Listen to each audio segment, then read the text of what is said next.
Nurse, coach, homies, welcome back to the podcast.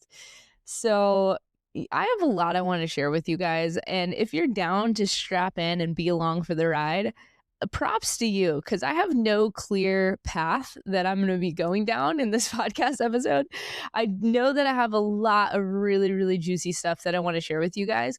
I just sometimes have like bullet points or at least a general idea of where I'm headed. And I don't have any of that today. So, if you are strapping in for the ride and you stay throughout this whole thing, dude, it's going to be a fun one. But I don't expect that all of you are able to follow along with my chaos and the roller coaster and the ups and downs. But let's dive into it. I just have so much that's coming up for me in life. And I think the big thing that I try to always share with people about business and entrepreneurship is that it is an invitation into deep self discovery. And if you're not ready for that, if you're not really ready to face some of the stuff inside of you, some of your own patterns, some of the ways that you show up in the world, this is going to be a hard journey. I love it because it's like consistently holding up a mirror to me and being like, here, do you see it? And I'm like, yeah, I'm trying to cover my eyes because it hurts sometimes. But, but it is really, really potent and powerful, the stuff that can be revealed in you and exposed throughout this journey. And I was talking to a friend of mine recently, and he runs a really big AI automation and security company. So he does a lot of security for other big companies on their IT and tech side. And he said, I used to tell people like, oh, you could do it. You could do entrepreneurship. Anybody could. And he was like, lately, I don't say that anymore because I actually don't think that's true. And it's interesting that he just said that because I recently have been feeling the exact same way where I'm like, dude, if you have a passion, if you have a mission, if you have something you care deeply about, you can totally do entrepreneurship. And now I'm like, no, that is not all it takes. There are some other characteristics that have to be involved in order for a person to be able to sustain this. And so I want to share what I think those are and hopefully give you guys some things to chew on and maybe give you an idea of if this is the path for you before you even get started on it. I think that's really important. So, one of the things that I think is really important is what I just mentioned, which is a mission and vision. If you do not have your sights set on something absolutely huge, bigger than yourself, something you're stoked on, something that can keep you motivated day in, day out, I think you will have a really hard time with this. Like, if you're just kind of going into this because you think it'll be like a way out of something else, like a way out of bedside or a way out of a different career trajectory, I don't think that's enough. Like, I don't think that is a strong enough motivation. And if you're just in it for money, I don't think that is a strong enough motivation because believe it or not, all these marketing people on the interwebs might be telling you that you can get rich quick overnight. That is not what happens. That is not how it works. There is a level of a laying a foundation that has to occur over an extended period of time for this to eventually become something that can be very profitable and a very lucrative business model. But that doesn't happen overnight. As much as these crazy marketing bros on the internet want to, promise these wild things, I think you can make money fast or you can make it sustainably.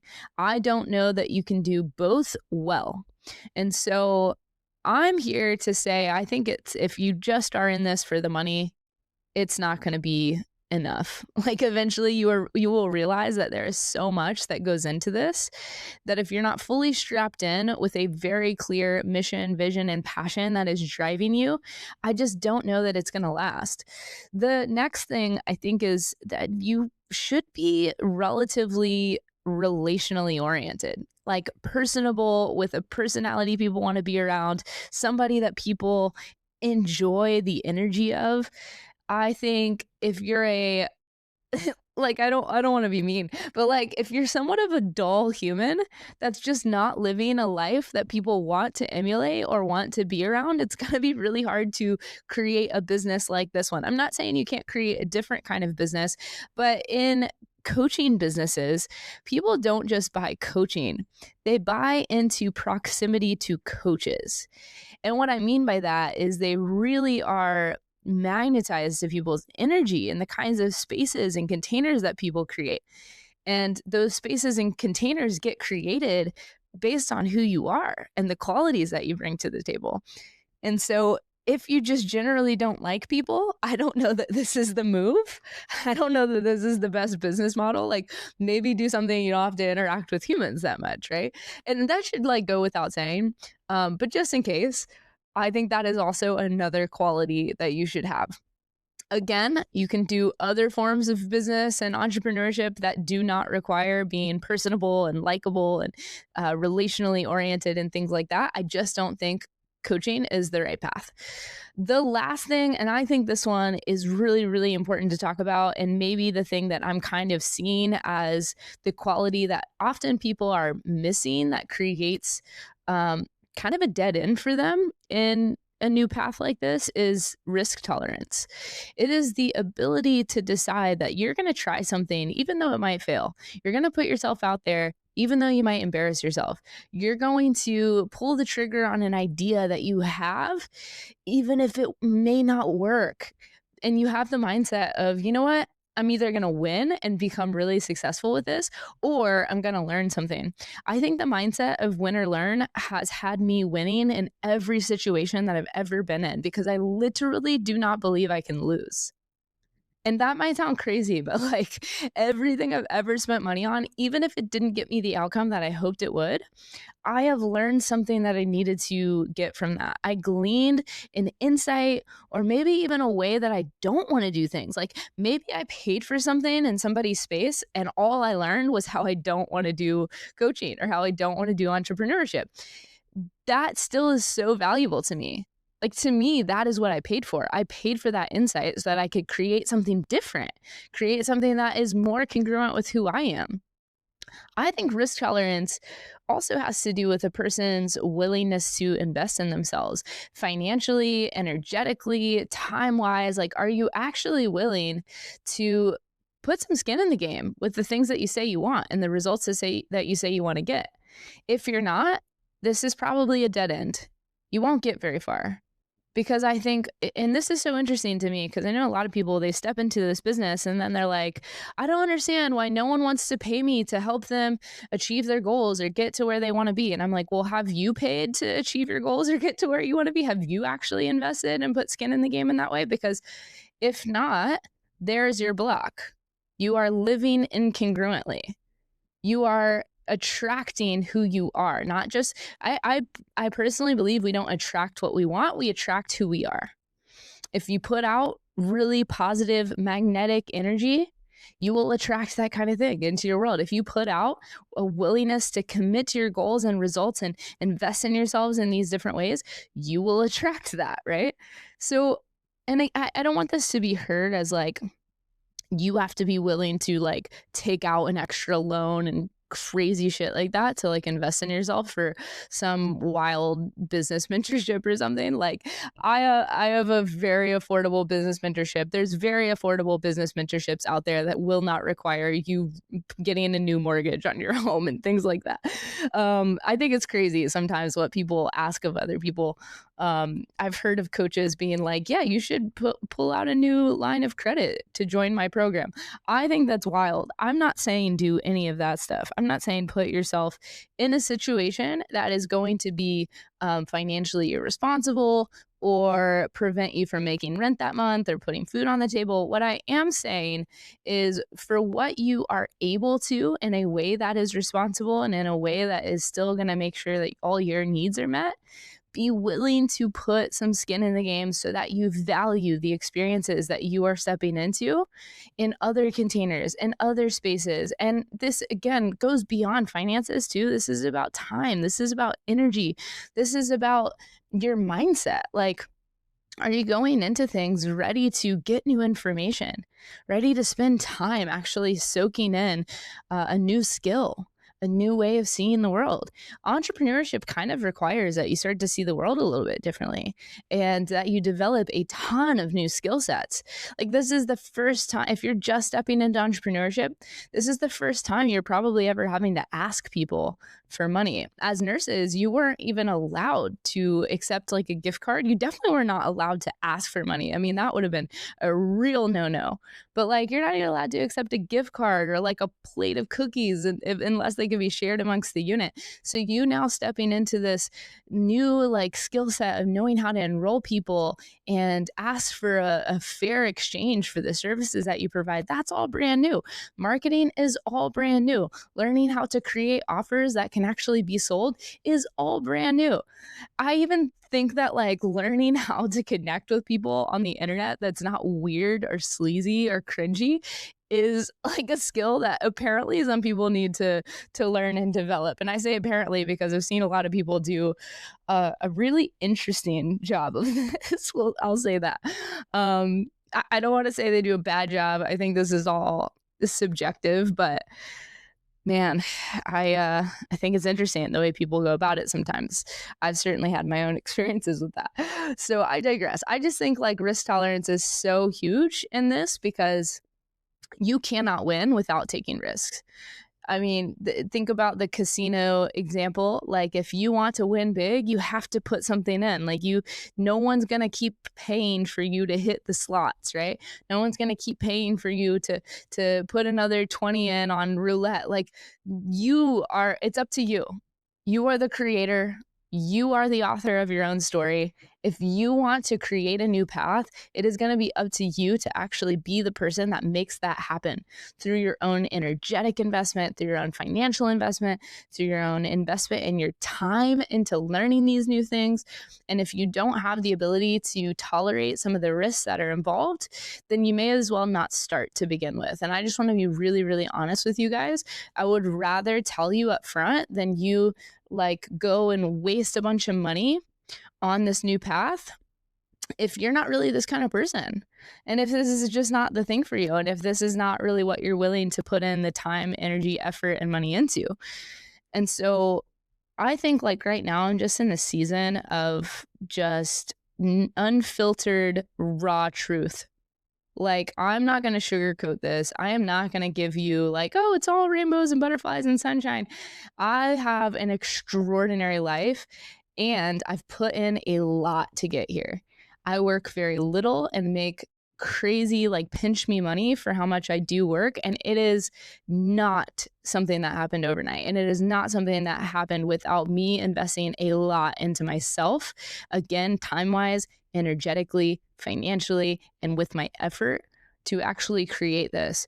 If you think you're going to blink and it's going to happen, you're wildly mistaken. If you think this is going to be an overnight success, you are wildly mistaken. If you think that this will be all smooth sailing this whole time, you are wildly mistaken. But for those of you that are hearing me say all this and are still like, yep, I've got a mission and vision and passion that is big enough and nothing's going to stop me, you're the people that will create success. You are the people that will have all these curveballs thrown at you, and none of them will prevent you from actually getting to where you want to be, because you have your eyes on the prize and you have a mission and vision that is big enough that goes beyond, again, the money. It goes beyond the I'm just looking for a way out of this other thing. Like, it's so much deeper than that to you.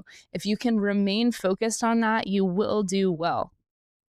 I've been talking about this idea of fire a lot lately. I run this guided microdosing experience for coaches and entrepreneurs, basically helping them connect to the version of them that is the full expression of who they are, so that they can actually magnetize the people that are meant to experience them. It's really about creating such a strong pull that you never have to push or pressure or convince anyone into anything. I've been having a lot of fun in this container. And one of the things that we've been talking about is fire. And fire is the stuff that lights us up. It's the stuff that ignites us. It's the stuff that keeps us going. To me, this is about mission and vision, and it's about only doing the stuff that makes you feel fully alive. Now, I'm not saying you don't ever have to do hard things.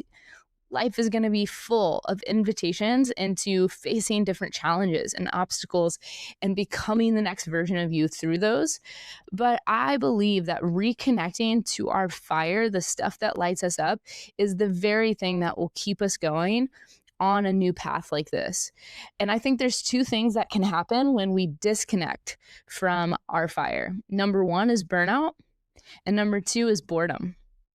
If you are disconnected from the stuff that lights you up, you are either going to burn out because the work is fueled by an emotion that's not like passion and energy and excitement, but rather it's fueled by maybe something like obligation or stress or pressure or even a need to be validated in some way. But I think when we are actually fueled by something bigger than that, that's when we can be sustained in the work. I don't think, Brooke Castillo has this quote that burnout is not tied to the number of hours that we work, but rather the emotion that's fueling the work. And I find that to be really true. You can do something for a lot of hours in your week and not get tired of it if you are absolutely obsessed with it. You know what I'm saying? Like if you love it and it energizes you, you could totally do it. Like think about sleep. You don't get burnt out on sleep because it's restorative, it's energizing.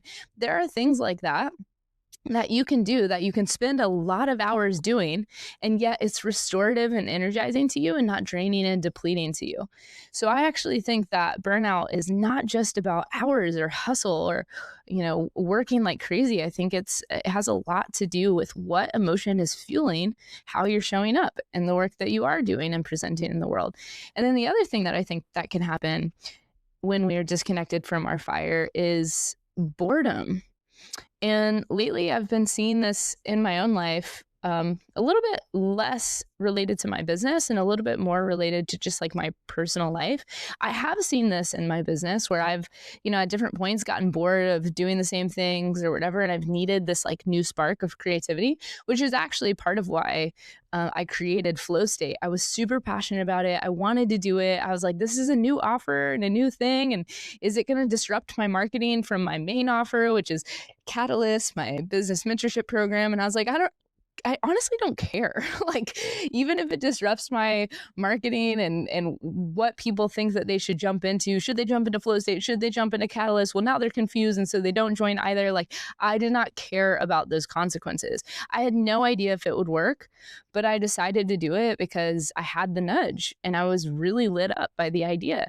I did it. I decided not to do any sales calls for it because I'm kind of over spending a bunch of time behind a screen on Zoom calls and things like that, which is also part of like me listening to what is the stuff that's extinguishing my fire and how do I move away from that?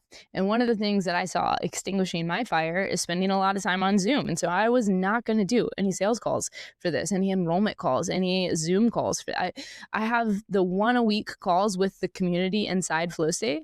But I said, listen, if people want to join this thing, they can watch this video and read this document and let me know if they want in. Interestingly, I sold out the first cohort early. Like I had to close enrollment early because all 10 spots got taken. I thought to myself, I think I want to do like 8 or 10 spots. We'll see how it goes. And I sold out all 10. And I am telling you guys this because I'm telling you, I had no idea if this would work. I was just following a nudge and listening to my fire. And I think that this is what creates magnetism in us, creates this version of us that people actually are drawn to and want to be around. But one of the things that, going back to this boredom piece, one of the things that I think can happen if we're not listening to those nudges and not following these little threads is that we can become really bored in our businesses and our relationships and our environments and the places that we live. And I think based on my wiring and based on my design, I'm just not meant to stay in the same thing for too long. Like I'm meant to create dynamic movement in everything that I do. I was a travel nurse for a while. I think this is part of why is because like I really enjoy getting in new environments, meeting new people, traveling, like experiencing new things. And I have been in San Diego almost 6 years now. And so I'm feeling this nudge, this like craving to get into a new environment around new people with new experiences. And that is petrifying to me. I'm actually deeply afraid of it because I have no idea what it's going to look like on the other side, but I am just choosing to trust that me following my passion and fire has never let me down. It's only allowed me to step into the next version of me and become an even more magnetic individual with new opportunities and things that just work out for me. And I cannot explain it with logic or rationale. It has just been my experience that when I follow my fire, when I choose to reconnect to it, that the path is laid out before me, and I can't see it. I can't see every step, but I just keep putting one foot in front of the other. I It's about getting out of my head and into my heart and then onto my feet, letting that translate into the actions that I'm taking. And lately I've been feeling like San Diego, my chapter here is complete, at least for now. I don't know that that means forever. I think at some point I could come back. I love my life here. It's amazing. And what my wife and I have built here is truly extraordinary. We have the cutest little home. We have an amazing community of friends that we've grown to really care about. We have the best place you could possibly live right here. It's like crazy. We drive, a few minutes here and are in this neighborhood, a few minutes there, we're at the beach. And a couple hours in, we're in the mountains. A couple hours there, we're in the desert. Like, we're close to so much. And yet I feel like there's something else that we're meant to do, and I'm craving something different, and I have no idea what that's going to look like, and both my wife and I are very uncomfortable in this uncertainty, because uncertainty is not comfy. It's like you can follow what's safe and comfortable, or you can follow what's actually alive and exciting, and sometimes that doesn't have certainty. But listening to your fire, following your passion, it takes a lot of courage, because you don't always see the next steps. You know you're going to take them, but you don't know where they're going to lead. And that can be really frightening. As human beings, we love certainty. We like knowing exactly where we're headed and how it's going to end up and all of those things. And so for me, I've just been sitting with this, And it's funny because I started this podcast episode. I'm like, I have no idea where this is going to go. But I think this is really what I wanted to bring to life, is like, life and entrepreneurship are inviting you into following what feels alive. You can choose to ask what works. What's the strategy? What's the template? What's the algorithm need me to do? Or you can ask what feels alive? What feels exciting to me? What are the nudges that I could listen to that maybe feel quieter than all the online BS that exists out there that's calling me to do this and execute this, and this is the strategy. No, this is the funnel. No, this is the content hack. Or you can sit alone with your thoughts in boredom and be like, what do I want to do? What do I feel is best for me? What is feeling most exciting and alive to me? You guys, we don't do that. We're like outsourcing our authority and ways of showing up to all these other things. And my invitation to you is to stop outsourcing. You have it all within you. Sit with yourself for a moment, maybe just pen to paper, and ask yourself, what do I want to do? Where do I want to go? What's lighting me up? What is my fire? What is my mission and vision that could keep me going day in, day out? And then figure out how to leverage that into something that you could do forever. And maybe forever is not the right way of putting it, because you always have permission to change up the business model, to change up the direction, to change up the program or the container or whatever. Don't get caught up in the weeds in that. What I'm really inviting you into is like, figure out the bigger mission that will keep you going. Figure out the bigger vision for your life, for what you're trying to create, the emotion that could drive you to really impact the world in the ways that you hope to. So let's land the plane, you guys. We're 23 minutes in. My hope is that you've gotten something out of this that is hopefully the permission slip that you can be you, and you can follow what feels alive, and you can trust that this is something that I was making a post about today. I see business as this opportunity to treat it like a drum circle, where you don't have to play to the algorithms, to the templates, to the funnels, to the strategies. Play to the beat of your own drum with passion and fire, and trust that the right people will hear your song and they will join in. They'll pull out their own drum and they'll add to it. And then the next person will pull out their own drum and add to it. And then the next person, the next person, the next person. All of a sudden, you have this huge drum circle that is your business. It doesn't have to be you creating authority. It could be you creating community, creating connections, creating impact. So that's my invitation to you. I know it sounds cliche, but be you. Follow your heart, follow your passion, be you. All the cliches that I think exist for a reason. I hope this has been helpful. If you're still here, drop some blueberries. Would love to see who's stuck around for this crazy roller coaster rant. And I will catch you guys in the next episode. Bye.